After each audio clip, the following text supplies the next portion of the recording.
কি রান্না করলে পেটটা ভরে ভাত খাবো, এইটা আমার মনে হয় রমজান মাস সব আপুরাই ভাবে। মনে হয় যে একটু ভালো তরকারি হলে বা একটু অন্যরকম তরকারি হলে শেষ রাত্রে ভালো করে ভাত খেতে পারবো। কিন্তু ডাইনিং টেবিলে খেতে বসবেন না, ভাত দেখে তরকারি দেখে পেটটা ভরে আসে। হ্যালো এভরিওয়ান, আসসালামু আলাইকুম। কেমন আছেন সবাই? আমার কাছে কি মনে হয় জানেন, এই রমজান মাসে সব আপুরাই ভাবে যে কি তরকারি হলে যে একটু পেটটা ভরে ভাত খেতাম, কিন্তু ওই যে খেতে বসলে আর খাওয়া যায় না। তো আমি অনেক দিন যাবত আলুর ডাউল রান্না করি না, তো ভাবছি কি আজকে সাহারের জন্য আলুর ডাউল রান্না করব। আর আজকে ফল খাবো আর ভাত দিয়ে ইফতার করব। প্রতিদিন এই যে ছোলা বুট মুড়ি এগুলো খেয়ে খেয়ে না পেটে একদম গ্যাস্ট্রিকের সমস্যা হয়েছে। 2 দিন ধরে তো আমার এত পরিমাণে পেটে সমস্যা হয়েছে, একদিক দিয়ে গ্যাস আর একদিক দিয়ে হচ্ছে বাথরুমেও সমস্যা হয়েছে। এখন গ্যাসের ওষুধও খেতে পারতেছি না, খেলে টয়লেট বেশি হয়ে যায়। আবার হচ্ছে আপনার কি বলে, সারাদিন তো রোজাই রাখি, সম্ভব হয় না।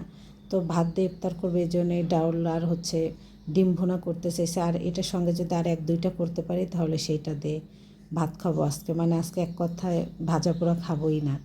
তো আগে ডিমটা আমি ভুনা করে নিছি, যেন হচ্ছে তাড়াতাড়ি, এটা যদি একটু লেট হয় তাও সমস্যা নাই, পরে আবার রান্না করা যাবে।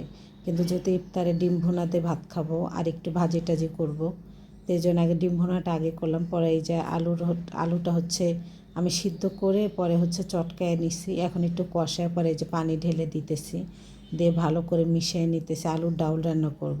আর এদিকে যে পটল ভাজি বসাই দিচ্ছি, মানে পটল ভাজি বাবু অনেক পছন্দ করে, তো পটল ভাজি আর হচ্ছে ডিম ভুনা দিয়ে হয়তো বা ইফতারি করবো আর ফল দিয়ে। আর আলুর ডাউল রান্না করছি শেষ রাত্রের জন্য। যখন আমি ভয়েস ওভার করতেছি যে ডাউলটা না শেষ রাত্রে আর খেতে পারি নাই, সব ডাউলই রয়ে গেছিলো। পরের দিন পরে আমি ফালাই দিছি, মানে অর্ধেকের কম খাওয়া হয়েছিল আর সবগুলোই রয়ে গেছিলো। তো আমি একটু এলাচ দারচিনি আর হচ্ছে একটু তেজপাতা দিয়ে দিলাম ফ্লেভারের জন্য।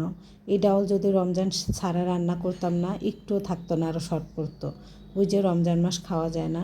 তো আমি কষায় হচ্ছে ঢাকনা দিয়ে ঢেকে দিছিলাম। এই যে বলক উঠছে, আর ডিম আমি আলাদা করে ভাজি করে রাখছিলাম সেটাও দিয়ে দিলাম।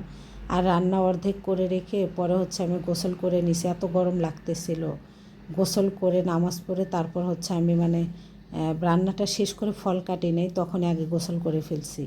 করে হচ্ছে আসরের নামাজ আদায় করে আসরের নামাজের পরে এই যে হচ্ছে আমি তরমুজ কাটতেছি। আর এই তরমুজ মানে রমজান আলহামদুলিল্লাহ 10-12টার বেশি খাওয়া হয়ে গেছে। তো আপনাদের কয়টা খাওয়া হয়েছে অবশ্যই জানাবেন। আর রমজান মাসে যে আমার তরমুজটা এবার, গতবার এতটা বেশি খেতে পারি নাই, মানে আনছে কেন জানি রুচি হয় নাই, ভালো লাগে না এরকম একটা। আর এই রমজানে আলহামদুলিল্লাহ অনেকগুলো তরমুজ খেলাম। মানে তরমুজ শেষ হওয়ার আগেই হচ্ছে আপনাদের ভাইয়া তরমুজ আনে। তো এই তো আজকে আমার হচ্ছে ইফতারের আয়োজন তরমুজ আর হচ্ছে পটল ভাজি ডিম ভুনা। আর এই যে পেঁয়াজু আর বেগুনি না, এটা কালকের ছিল, এটা মনে হয় খাওয়া যাবে না, বাসি তো এই জন্য আর কি। তো আঙুর আছে, ভাত আছে, এই আর কি। আনারস আনছে আপনাদের ভাইয়া। আমি আবার ইফতারের সময় কি করি, আনারসে একটু মরিচ ডলে দিই।